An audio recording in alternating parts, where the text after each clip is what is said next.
प्रभु यीशु क्रिस्त में मेरे प्यारे भाइयों और बहनों, परमेश्वर की असीम दया, कृपा और अनुकंपा के कारण हम फिर एक स्वर में, एक परिवारजन के रूप में उनके सामने उपस्थित हैं, नतमस्तक होकर उनके वचन का अध्ययन करने बैठे हैं। इन सब के लिए हम उन्हें धन्यवाद दें। प्रभु परमेश्वर के असीम कर्म हमारे जीवन में असंख्य हैं, यदि हम गिनना भी चाहें तो भी संभव नहीं। इन सबको याद करके तहे दिल से उनकी प्रशंसा और उनकी आराधना करें। प्यारे भाई और बहनों, आज का वचन जो हम अध्ययन करने जा रहे हैं वो हमें अपने आध्यात्मिक जीवन को टटोलने के लिए मजबूर करेगा। वो हमें यह बताएगा कि किस प्रकार हमने अपने आध्यात्मिक जमीन को बंजर बना दिया है, उसमें कुछ भी चीजें उग नहीं सकती। यदि हम कोई अच्छा कार्य करने भी जाए तो वो फल प्रदान नहीं करेगी। तो हमें क्या करना है? हमें निरंतर प्रभु परमेश्वर के सम्मुख आना है और उनके वचनों को ग्रहण करना है, क्योंकि हर वक्त जब वो वचन हमारे इस बंजर जमीन में छुएगा और गिरेगा तब वो उसे उपजाऊ बनाएगा। और जो भी वचन हम फिर सुनेंगे, जो भी कर्म हम करेंगे अपने रोजमर्रा के जीवन में, हर वो काम, हर वो कर्म उपजाऊ साबित होगा और वो कई गुना फल प्रदान करेगा। यह है प्रभु ईश्वर का भरोसा और उसका सामर्थ्य हम सबके जीवन में। तो आइए इस वचन का अध्ययन करें और जाने कि वो हमें क्या बताना चाह रहा है। यह वचन शमूएल के पुस्तक से लिया गया है, 1 शमूएल अध्याय 10 पद संख्या 9, और वह इस प्रकार है। जैसा कि शाऊल शमूएल को छोड़ने के लिए मुड़ा, परमेश्वर ने शाऊल का जीवन बदल दिया और सभी घटनाएं उसी दिन घटी। प्यारे भाई और बहनों, यह एक दिव्य घटना है, एक दिव्य मिलन था। किसके बीच में? शाऊल और शमूएल के बीच में। क्योंकि शमूएल, जैसे हम सब जानते हैं, वो प्रभु के भक्त थे। उनके जीवन में असंख्य मिरेकल ईश्वर ने किए हैं, उन्हें काफी चंगाई दी है, उनके हर कार्य में ईश्वर का सानिध्य उपस्थित था।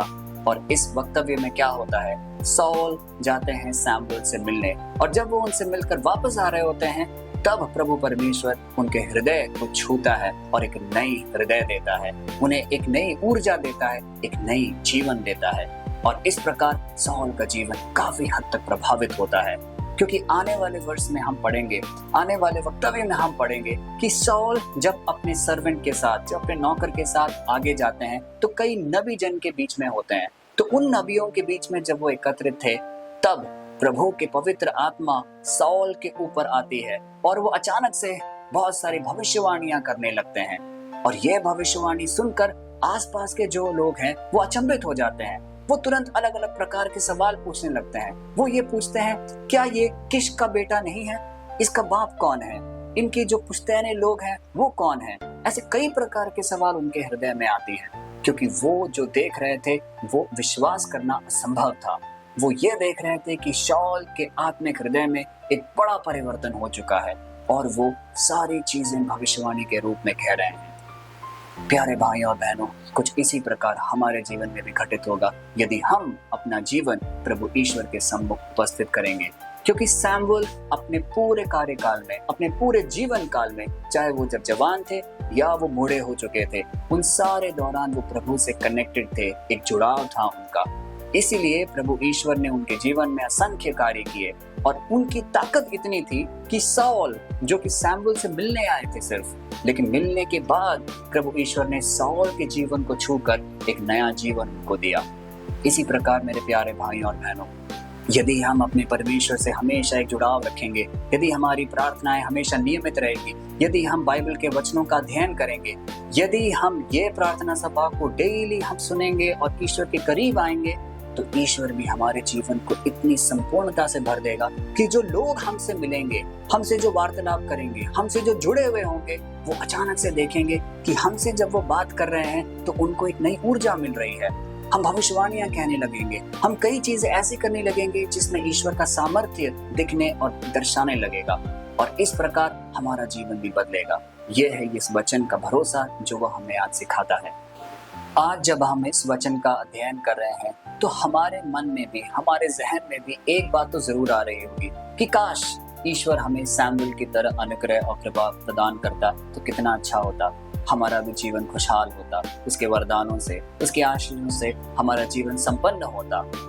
प्यारे भाई और बहनों, ये संभव है, ये जरूर संभव है, लेकिन ईश्वर के प्रति हमारा आदर और भक्ति एक नियमित रूप से हमें जारी रखना होगा।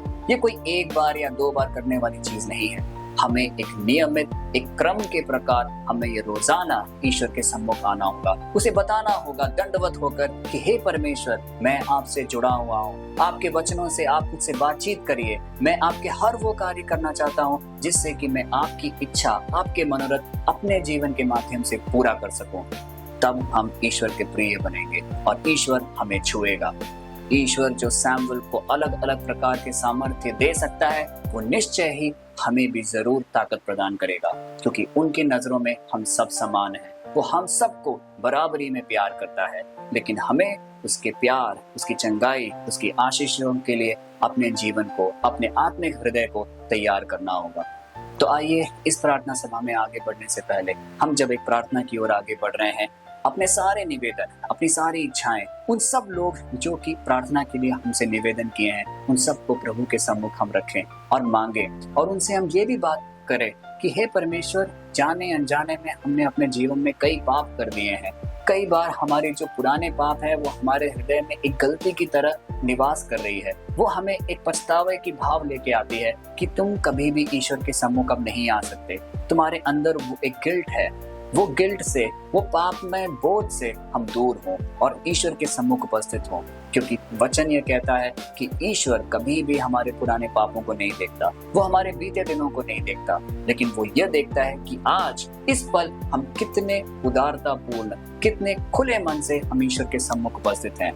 यदि हम अपने पापों का पाप स्वीकार करें, यदि हम एक पापों का बोध रखें और उनके सामने उसके लिए माफी मांगे, तो ईश्वर परम दयालु है। वो निश्चय ही हमारे सारे पापों को हरेगा और हमें मुक्ति प्रदान करेगा। तो आइए इस प्रार्थना की ओर आगे बढ़े। हे पिता परमेश्वर, तू सर्वव्यापी है, तू सब कुछ देखता, समझता और परखता है। हमारे जीवन को टटोल, हमारे जीवन को देख। कई बार जाने अनजाने में हमने पाप कर दिए हैं। अपने जीवन में हम उन सब के लिए आपसे पाप स्वीकार के रूप में आपके सामने क्षमा मांगते हैं। हे परमेश्वर, उन सब जनों के लिए भी हम प्रार्थना करते हैं जिनको हमने दुखाया है, जिनके हृदय को हमने चोट पहुंचाई है, उन सबों के लिए भी हम माफी मांगते हैं। हे पिता परमेश्वर, आज इस प्रार्थना सभा में जितने लोग भी उपस्थित हैं, हम सब के इरादों, हम सब के वेदनाओं को देख। हमारे हृदय में कई ऐसे मनोरथ होंगे, कई ऐसे निवेदन होंगे जो वर्षों से पूरी नहीं हुई है। उन सब का संज्ञान ले और उन सब को पूरा कर, क्योंकि आप हमारे परमेश्वर हैं, आप हमारे रचयिता हैं, हम आपके बच्चे हैं। हम निरंतर आपसे जुड़े रहें, निरंतर आपकी सारी आशीषों के भागी बने, इसके लिए हम प्रार्थना करते हैं। जिस प्रकार आपने सैमुअल को इतनी बुद्धि, शक्ति, ज्ञान, सामर्थ्य, चंगाई प्रदान की, उसी प्रकार हमारे जीवन को भी छू ले, जिससे जो भी लोग हमसे मिले, जो भी लोग हमारे संपर्क में आए, उन सबको आपके सानिध्य का एक अनुभव हो। यह प्रार्थना हम करते हैं अपने शक्तिशाली प्रभु ईश्वर के नाम पर, आमीन।